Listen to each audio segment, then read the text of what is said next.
Welcome to the Canny Conversations podcast. This week sees Saf and Adrian in conversation with Paul Cadman, Professor of Entrepreneurship at Birmingham City University, on the topic of rewards and recognition. Do awards help you promote your business? So, let's join the conversation. Hello and welcome to another Canny Conversations business podcast. These are conversations with a cause that we hope will captivate your curiosity cannily. And with me, of course, as usual, Safaraz Ali. Saf, how are you doing? I'm good, thank you, Adrian. Good to be here back again. I gather you've been on out and about and been back home to Pakistan since we last spoke. I've been back, yes. I've been back to Pakistan, Kashmir, to where my parents have come from, and it's a nice experience as usual. That's lovely. That's lovely. We're doing things a little bit differently this time, Saf, aren't we? We've got a guest with us, and we're hugely grateful and privileged that Professor Paul Cadman has given us his time. And I think you've known Paul for some time, haven't you?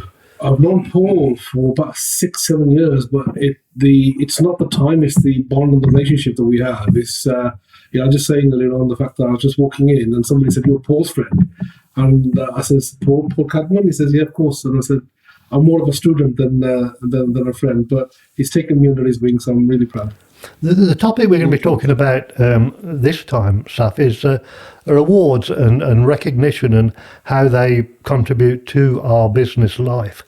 And Paul is somebody who kind of collects awards and gets recognised in the same way that a lot of people collect stamps.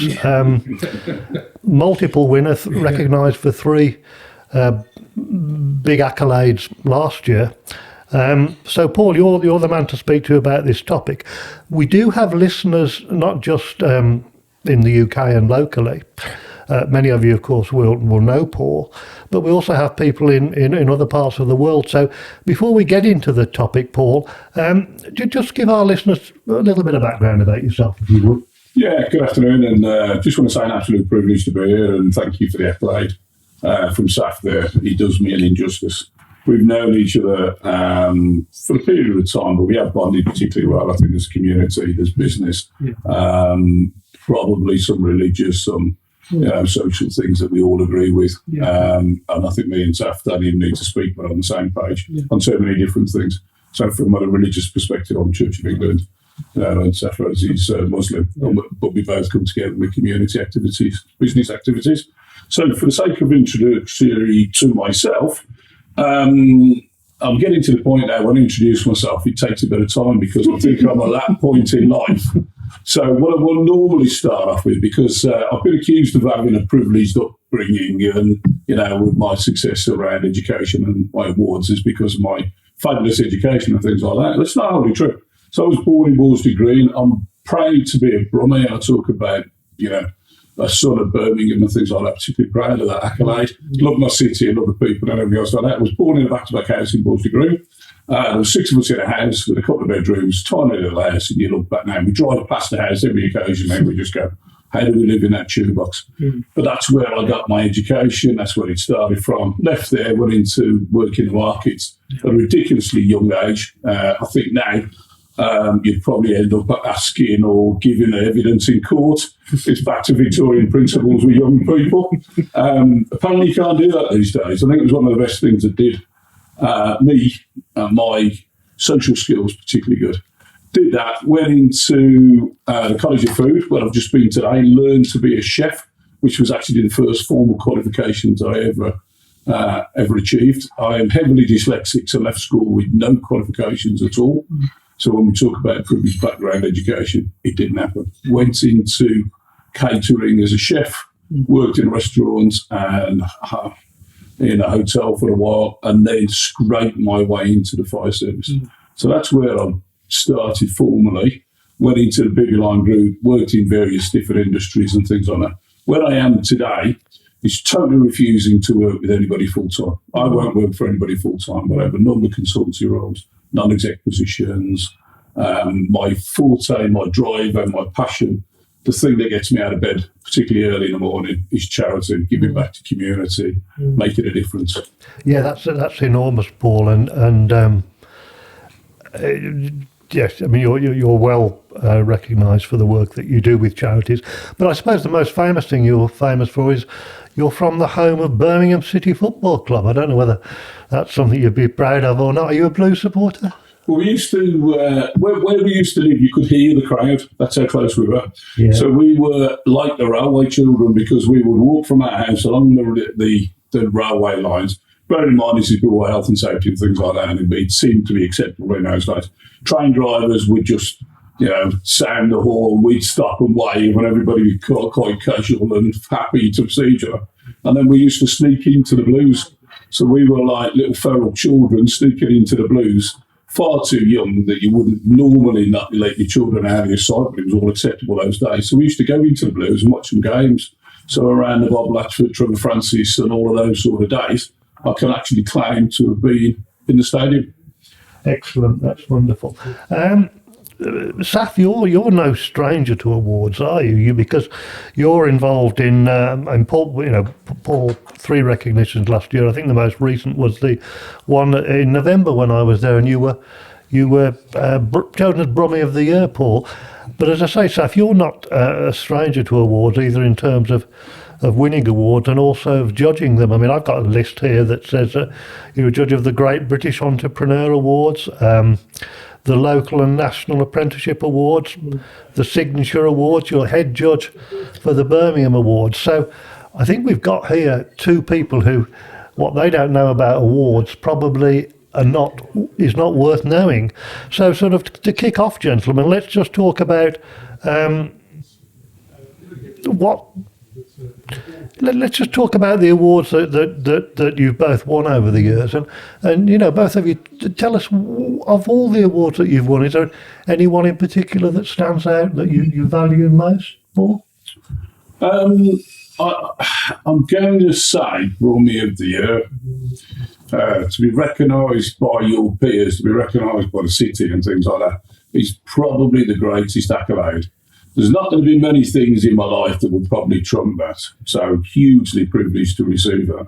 And you always, I don't know about Saf, but you always get some form of like imposter syndrome and things like that when you get called to the stage when you don't expect these awards. And I mean, this was nothing to do with a nomination or to judge or anything like that. This was the judges that came together to decide Brummie of the Year, and they unanimously agreed on me, which was hugely privileged.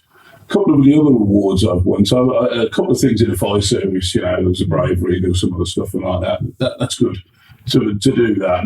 That gives back untold value, to have done things like that, some sporting achievements and everything else like that. And international recognition for being the most innovative business leader is pretty good, so he carries across different countries and things like that.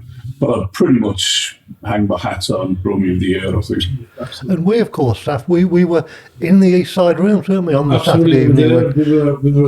We're sponsors of the Birmingham Awards, and obviously I'm a judge as well, so I was there first hand, and absolutely fantastic and well-deserved accolade. So the same question to you, Saf. Of the various awards that you've been involved in down the years as a winner and also as an organiser and a judge, what would be the ones that stand out? There's a few as well, but what I would say for myself is that whenever we've won awards for a team, for the company as a whole, they've been the ones that I would say have had the biggest impact, because it's the team thing. So Pathway Group won Brand of the Year 6 years ago. We've won some niche awards in our sector, so in our industry, the sort of the skills industry, the apprenticeship industry. We won some awards there. We won awards for innovative provider. Most engaged with businesses. So these are the sort of awards that stand out for me, because it's the team effort. It's recognition for the team, and you're part of that journey, and it really gives a boost to the team. And again, it's fantastic in terms of on an individual level, but also you've got to think, a lot of organisations, a lot of businesses go in, and there's a whole group of people as well behind it that win an award, which is absolutely well deserved. Yeah, I mean, let's just. You've talked about teams, and you've talked about. If you win an award, then you don't just consider it an award for yourself, but for the team. both of you, from a practical point of view, what benefit does it do an organisation or a business or an individual to win an award? I mean, it presumably makes them feel good at the time, but looking at the bigger picture in terms of showcasing a sector or a company, just talk me through, Saf and Paul, what are the benefits of winning an award apart from feeling good on the night? I think one of the recent awards last year was for Charity of the Year. Acorns won that. And just coming out of a pandemic, the staff having the most torrid, awful time, working in children's hospice is a tough gig, let's be honest. But actually through, lockdown, COVID and everything else like that, the rules and the mindset and everything else like that was awful. So to have some recognition as being recognised as Charity of the Year, and that's for the operational side, for that, to share the successes of people who don't normally get recognised, who don't normally put up, there. We did well to recognise the NHS, the key workers and things like that. But the children's hospice struggled for money, struggled financially, struggled motivationally. It's led particularly well by a very strong board. Toby Porter, inspirational character. Mark Upton is the chair and things like that. That's them. But actually to say thank you to the staff and to come back and recognise the staff with an award was immense, and the morale and what it did for the staff is probably immeasurable. It'll go on for years. Yeah. I mean, awards are a way, in some aspects of it, for organisations to self-reflect, to take a step back and actually evaluate the impact that they have and the work that they do. There are some awards where it is a team effort in terms of actually applying for the award, and in some cases, other people recognise their achievements and nominate. So it depends on the award. It depends on obviously the process. But from a staff morale perspective, it just takes you to a different level in terms of recognition. And it's somebody externally saying that you're doing a damn good job. I think for the charity, so the like Acorns, the brand recognition is immense. So we rely on people donating. 2/3 of our money needs to come from, the charitable causes of the public. So anything we can do to raise our profile, and raising a profile, we'll probably come on to that point, is good for us individually and fantastic for an organisation, for a charity. Again, I made that comment, but it's probably immeasurable. Yeah, from a branding perspective, to say you're an award winner or you've been recognised, the profile just takes you to a different level. And I think for most organisations, it's about being memorable, being visible, and it's being visible. But at the end of the day, it's also the credibility that the award gives you. Visibility plus credibility is the way to go. Yeah, I mean, Paul, you mentioned the Acorns charity, wonderful charity. If any of our listeners don't know, a charity that cares for children with life-limiting conditions and supports their families. So. Wonderful work. But in terms of helping Acorns to do the big job of raising money, because these charities are largely dependent, I think I'm right, Paul, on charitable donations and maybe a bit of money from the government. But winning an award, presumably can't do any harm in terms of encouraging people to make a donation and to support them. So it all drives the profile. So what we tried to do, probably 3-4 years ago, there was a strategy around raising the profile of Acorns. Although they were on a Premiership Football Club shirt, they gained nothing from that apart from profile. So the revenue income for that is next to nothing. We need just under £11 million a year to survive. 1/3 of that is only contributions from the government, so 2/3 thereabout we need to raise. And we rely on the public so much. So the profile raising, putting that flag up there and look at us. There's some wonderful charities. I think it's 1,500 or 1,600 registered charities within the country. All of them have got a great cause. All of them have got a great story and everything else like that. But we deal with terminally ill children, life-limiting, causes and things like that. So I think we're particularly special, and we are a Midlands-based charity. So we went off a few years ago to raise the profile to do that, and I personally took that challenge on, and it was every which way I could, from charitable causes to raising profile, from doing the right things for the right reasons, to writing thought pieces, to interviewing staff, just to get that message out there. like to claim that we've done particularly well with raising the profile over the last 3 or 4 years. And Safaraz, with Pathway and the businesses that you run and you're involved with, and when you win an award, I mean, we've talked about the benefit it brings in terms of motivating staff, making them feel valued and all the rest of it. Do you think that you've actually won contracts on the back of the fact that you're award winners? Yeah, I mean, most of our work is won through tenders or proposals, and particularly in terms of opportunities and getting out there. And it's one of the ways to differentiate yourself, and you're always looking for that competitive advantage.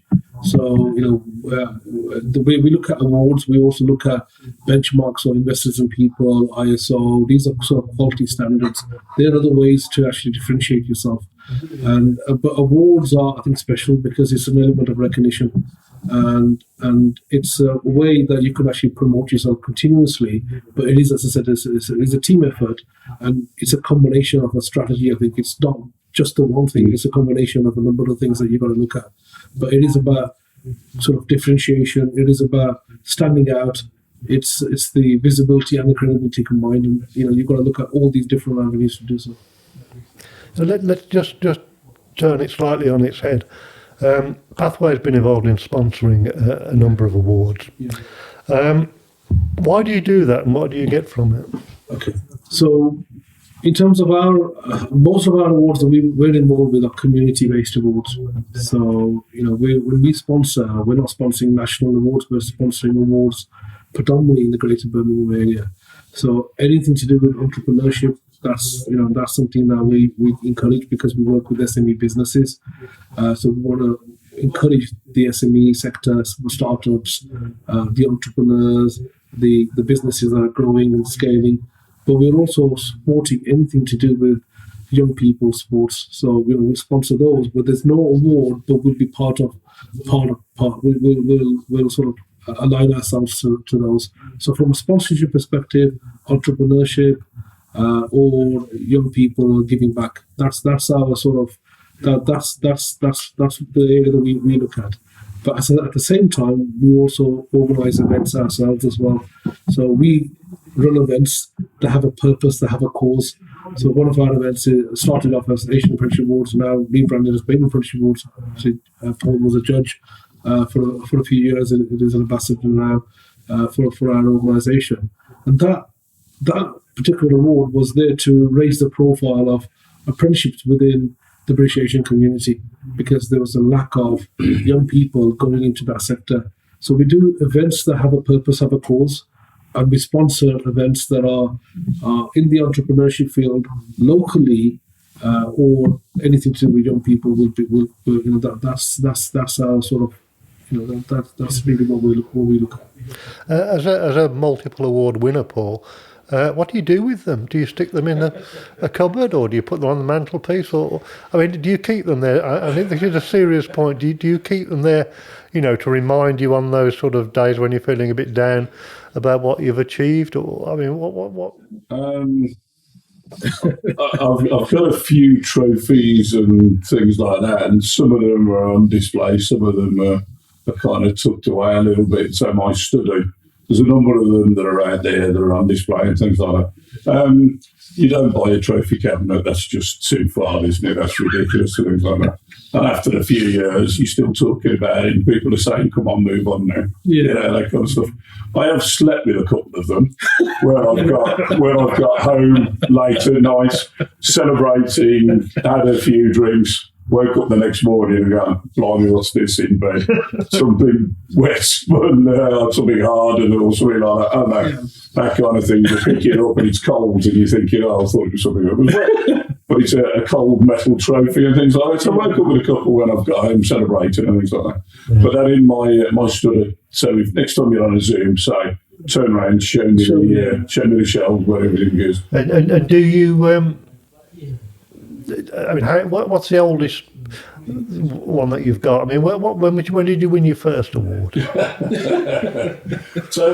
I don't mean sort of 2 metres backstroke at primary school. Well, I was just going to come back to you with that. Cycling proficiency and things like that is normally the runaway comments.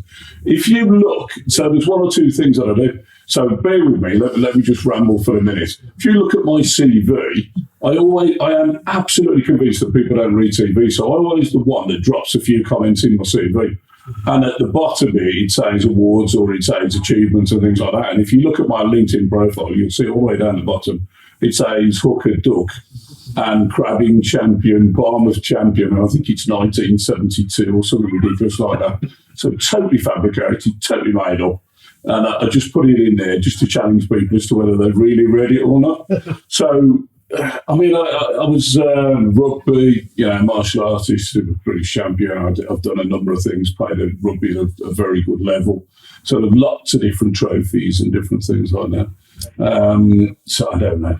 At school, there was a number of different things, fighting and things like that and that sort of stuff. Because we hear these stories, don't we? And they're quite sad stories about, members of the England football team in 1966 that won the World Cup, selling their trophies and all the rest of it. And that seems to me very sad because, you only win the World Cup once, and it's your medal is a reminder that you've done that, isn't it? It breaks your heart, and when you listen to veterans selling the medals and things like that because they can't hit the houses or they can't do that, and then people have sold boxes, belts, and boots and medals and things like that. It's awful, and that's a really bad thing within our society and stuff like that. I'd like to add, the only thing that I can do is weigh it in for scrap. I don't think anybody's interested in buying some of the awards that I've won. Not just yet, but you never know.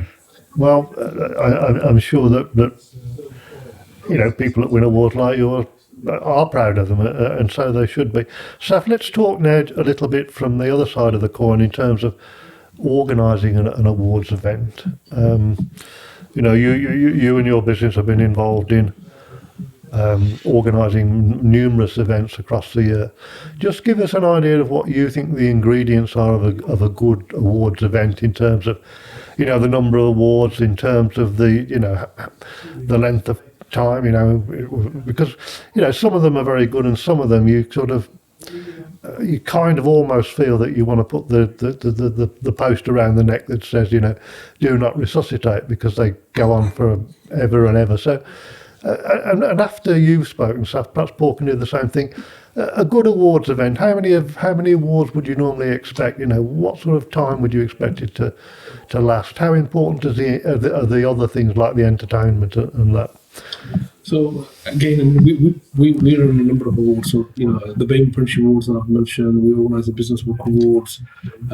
These are the sort of two areas, the two main sort of awards that we run. We also do exhibitions, and we have had plans, and we've put them on the shelf at the moment to run the Adoption Foster Care Awards. So we trademarked that name, and that's been put on hold. And we had plans to run the Entrepreneur Awards as well, and again we've put them on hold. So two big awards we do on a yearly basis, and then what we do is work in partnership with others, where we provide some of the back office or the back support in terms of those. I've also gained experience as a judge as well, so I can see it from that side. For me, first thing is the program credible? Is the team behind it credible? And so you look at who the judging team is. For me, that's the first thing. Who are the judges? Are they recognised? Do they have credibility? Do they have experience? What value do they bring in? And then who's supporting the awards? So the sponsors, the associate partners. And what are the awards? Are they in a particular niche? Are they in a particular region? And the team behind it, I think that's the key for me. It's not always about winning, though. It's also, being a finalist or being shortlisted. And from my perspective, that's the first thing that I look at in terms of who are the finalists, who are the people that have been shortlisted, because that tells you the caliber and the people who've been who put themselves forward or who've been nominated. So in terms of the awards we run, there. They're predominantly evening black tie events. So you've got a dinner, you've got entertainment, you've got the awards program, you've got your networking. It's a combination of the awards program, but also networking and opportunity for people to be entertained. It's an evening out, but it's a combination of those things. People have had a viewpoint previously that awards are all about making money. So when you look at the event organisers, they start, I've seen people on a table start thinking they must have made X, Y, Z money, and they're doing really well. But there are costs obviously behind it. There's a lot of infrastructure behind it, and a lot of work that goes into this. And really, it's about the whole project management of it. So there's a lot of variables there. The last couple of years, we've had to do awards online, completely online. That's worked, but you miss the face-to-face networking. You miss some of that entertainment. It's not going to be the same. And so the awards are there, but it's a combination of things. I think it's the combination of ingredients I would suggest. So what makes a good night for you, Paul, as an award?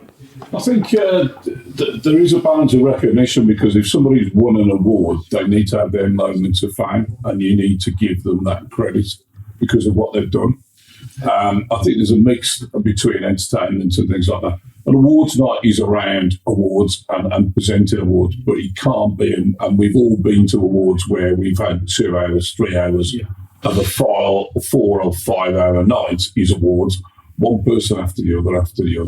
And it's, it's whatever, it's the breakfast of the day award, and it's all the way up to whatever. They seem to pull these awards out of the sky. We ran the Innovation Awards last year.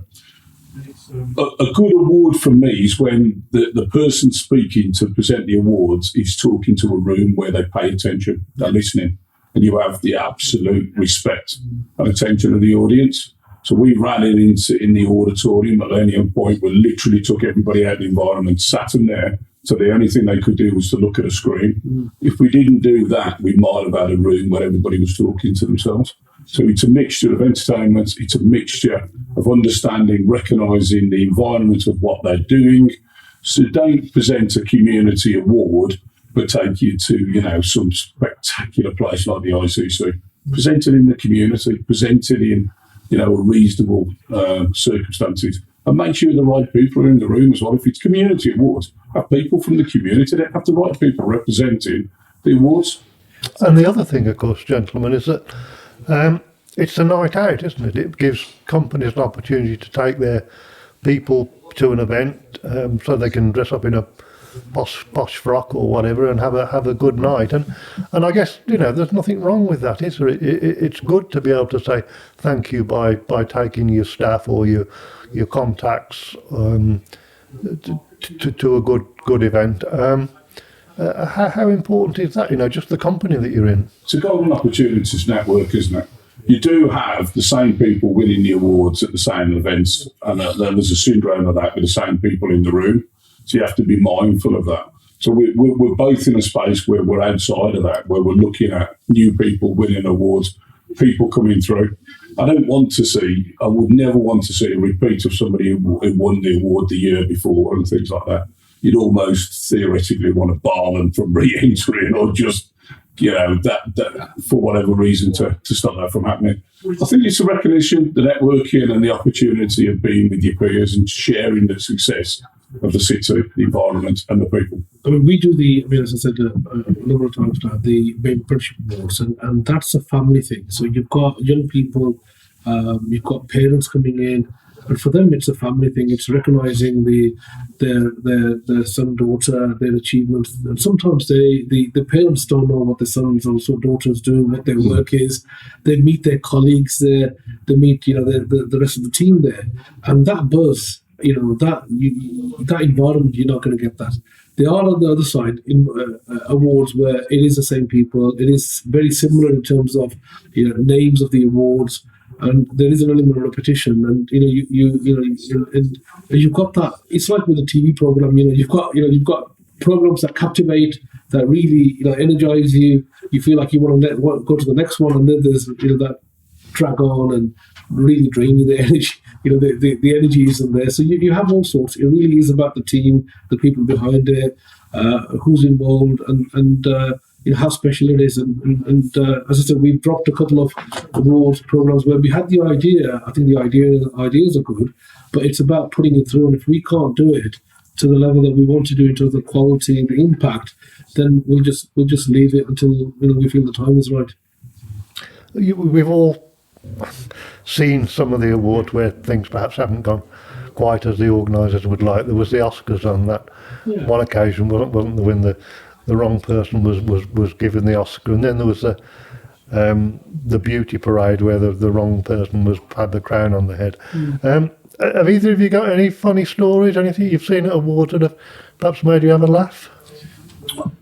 I've gone to an award. I was invited to an award, and it was this club in London. It was a very prestigious hotel in London, and it was a European award, and it was a free bar, it was free food, it was everything else like that. I sat there in my tuxedo, having no chance at all to win this.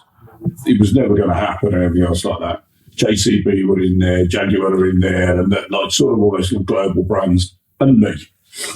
For some reason I'd been included and things like that, and you think, oh, let's include a working class lad or something like that. I don't know why. So we sat there and I took full advantage of the hospitality. Full advantage. And my award was towards the end of the night. And everybody was rehearsed, very professional, speeches and everything else like that, almost like speech writers had done it. I won the award towards the end of the night when it was a bit of a struggle to find my way to the stage. Went onto the stage, and then to be handed a microphone to say a speech that I had just read. Never even thought about it. So that was quite funny, and that was back on me. And it reminded me of the days when you used to have the old beauty queens when they used to donate it to the parents, dolphins and everything else around the world. I think my speech was something similar. Lesson learned that day. Lesson learned. I think the two nightmares for anybody in terms of organising an award or being in the crowd is one where the winner goes on and on in terms of the thank you speech, and you can't get them off because that's their moment. And you're thinking hopefully 30 seconds, a minute, but it goes on for about 4, 5, 6 minutes, and even longer, but it feels longer. Or when the individual doesn't realise they've been called, or they're not there in the room, they've gone to the toilet. So if I come back to the Phoenix Awards, the Phoenix Awards, it was Jimmy Shabir were running out with a number of people, and it was going on, and it was quite late. It was like 10:30. I excused myself, said goodbye to everybody and everything else like that, got in my car, drove home, was in bed, Phil Oldershaw, funny story, and you can find it on social media, was ringing me, and I'm there, and I'm like, what's he ringing for this time? And I ignored it, and then there was a FaceTime was coming through, and I'm like, obviously there's something wrong, something's happened. There's been a disaster somewhere, and I'm the only person that could be spoken to. So I answered that, lying in bed, and I'm like, you're right, and all I could hear Phil going very loud was, I've got him on the phone, he's on the phone.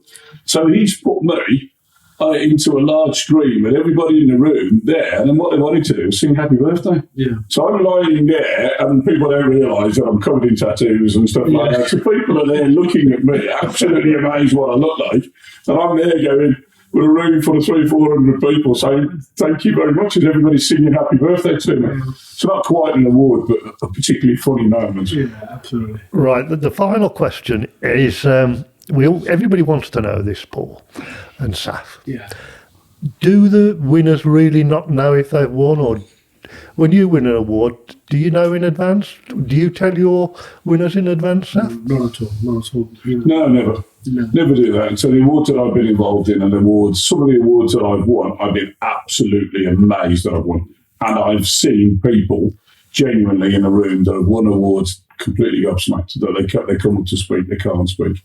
They had no idea to that. So I'd never do that.